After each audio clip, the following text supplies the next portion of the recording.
मुख्यमंत्री, उप मुख्यमंत्री एवं अन्य मंत्रीगण निराधार बयानबाजी करके देश और प्रदेश की जनता को गुमराह कर रहे हैं। सरकार द्वारा लिए गए निर्णयों के बारे में जब हम विरोध करते हैं तब भी निराधार बातें होती हैं, और जो सरकार की कमियां हैं, सरकार की विफलताएं हैं, उसका दोषारोपण भी पिछली भाजपा सरकार या वर्तमान केंद्र सरकार पर करते रहते हैं, जबकि इन बातों का कोई प्रमाण नहीं। पिछले कल हिमाचल प्रदेश के उप मुख्यमंत्री श्री मुकेश अग्निहोत्री जी ने जो रेलवे के संबंध में बयान दिया है वो बिल्कुल निराधार एवं तथ्यों से परे। उनके द्वारा ये कहना कि भुनुपली पर पर्दा डालने के लिए बेवजह किसी पर आरोप न लगाए। ये रेलवे लाइन किसी उद्योगपति को लाभ देने के लिए नहीं, बिलासपुर की जनता को लाभ देने के लिए, और हिमाचल प्रदेश में पर्यटक ज्यादा आए उस पर जो प्रदेश सरकार की जिम्मेदारी है वो दे, क्योंकि केंद्र सरकार का पत्र प्रदेश सरकार को आया। उन्होंने कहा है कि भुनुपली बरमाणा का 1441 करोड़ और जो चंडीगढ़ बद्दी है उस रेलवे लाइन पर भी हिमाचल सरकार को 185 करोड़ और देना है। इसलिए इन दोनों रेलवे लाइंस का 1626 करोड़ रुपए हिमाचल सरकार को केंद्र के रेलवे विभाग को देना। वो देनदारी तो दी नहीं जा रही और बिना वजह निराधार आरोप लगाए। इसलिए मैं कहना चाहूंगा उनके आरोपों में कोई दम नहीं, और हमारा आरोप है कि प्रदेश सरकार बेवजह केंद्र सरकार द्वारा संचालित प्रोजेक्टों में रोड़े अटका रही। जो हिस्सेदारी प्रदेश सरकार की है वो ना देकर ये कोशिश हो रही है कि वो प्रोजेक्ट बंद हो जाए। रेलवे विभाग ने उनको लिखा है कि 1626 करोड़ जमा कराएं, अन्यथा ये काम बंद हो सकता है। तो वो पैसा जमा कराने की बजाय बेवजह निराधार आरोप लगाना, ये उनकी जो है निम्न स्तरीय मानसिकता का उदाहरण है, जिसकी भारतीय जनता पार्टी कड़ी निंदा करती है। दूसरा, उन्होंने कहा कि जी भारतीय जनता पार्टी के लोग जनता को भ्रमित कर रहे हैं। टॉयलेट टैक्स पर भी भ्रमित किया, हमने तो नहीं लगाया। अब लगेज टैक्स पर भ्रमित कर रहे हैं। मैं उनको बताना चाहता हूं, अगर आप टॉयलेट टैक्स आपने नहीं लगाया था तो फिर वापस क्यों लिया? जब कोई टैक्स लगाया जाता है तभी वापस लिया जाता है। ये 21 सितंबर 2024 की नोटिफिकेशन है, जिसमें इन्होंने अपने आप जो 25 रुपए पर सीट पर मंथ चार्ज लगाए थे उनको वापस लेने की अधिसूचना जारी की। इसलिए भ्रमित हम नहीं कर रहे, भ्रमित तो सरकार कर रही। 21 सितंबर को ही टैक्स लगाया था, और बाद में जब हमने विरोध किया, जनता में मसले को उठाया, तो बैक डेट में 21 सितंबर को ही इसको वापस ले। अब इस सरकार को क्या कहें? मुख्यमंत्री भी कई बार बोल चुके हैं। भारतीय जनता पार्टी के नेता, पूर्व मुख्यमंत्री जयराम ठाकुर केंद्र के नेताओं को गुमराह कर रहे हैं, प्रदेश की जनता को गुमराह कर रहे हैं। हमने तो टॉयलेट टैक्स लगाया ही नहीं।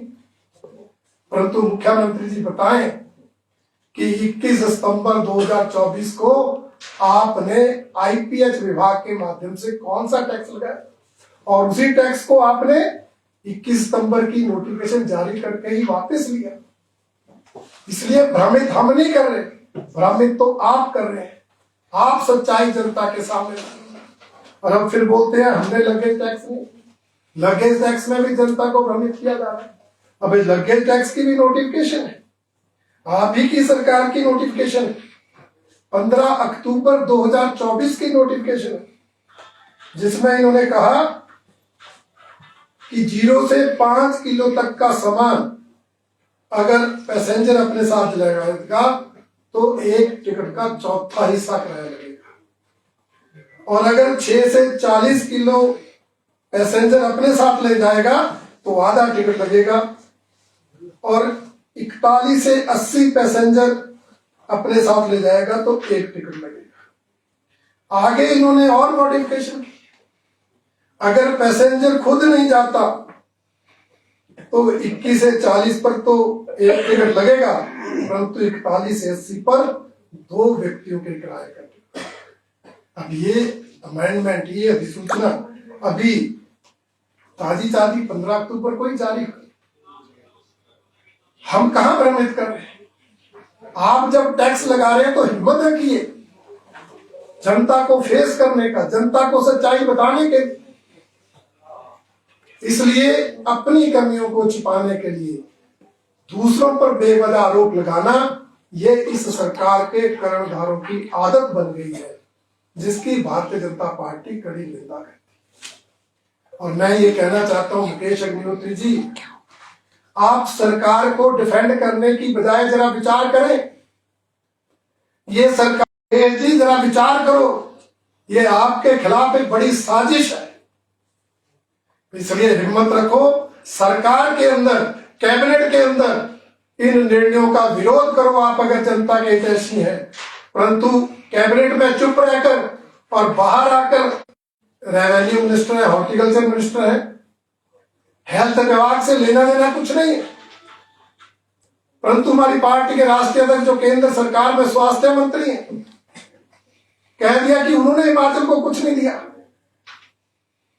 मैं उन मंत्री महोदय से पूछना चाहता हूं, आप प्रदेश के मंत्री कभी बिलासपुर घुमाओ, देखिए जो एम्स का हॉस्पिटल आज बना है, 1750 करोड़ रुपए खर्च करके जो अनेक सुविधाओं से लैस वो एम्स हॉस्पिटल बना है, वो हमारे आदरणीय नड्डा जी की ही देन है।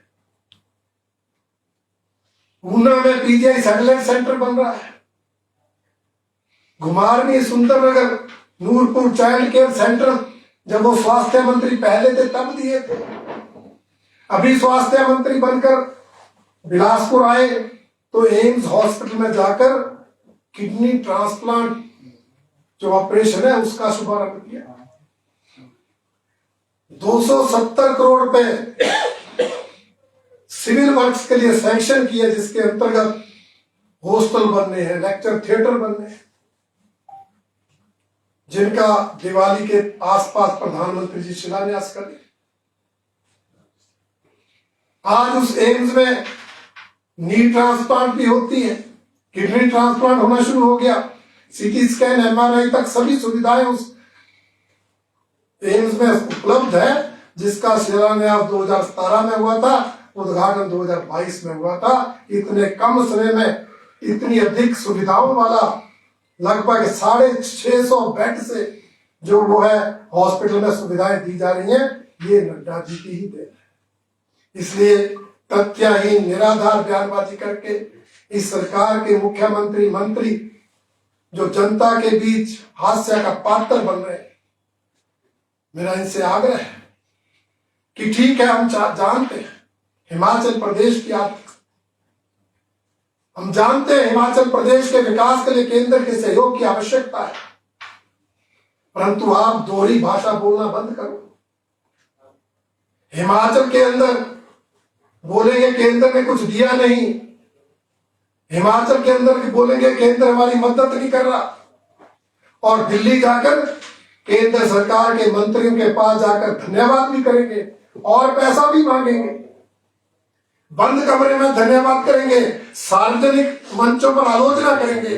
ये जो दोहरी भूमिका अदा कर रहे हैं, ये जनता पहचानती है। इसलिए सरकार पॉजिटिव एटीट्यूड के साथ काम करे।